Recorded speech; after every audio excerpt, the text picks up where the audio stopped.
આજે નિયાઝમાં વરસાદના માહોલના હિસાબે આજે તૈયાર પેકિંગ બબલા લેવા પડ્યા છે.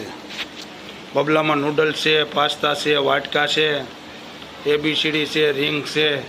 તો આજે લાઈવમાં બબલા વેચવાના છે નિયાઝમાં. આજે નિયાઝમાં 6ઠ્ઠા દિવસ આજે લાઈવ બબલા વેચવાના છે.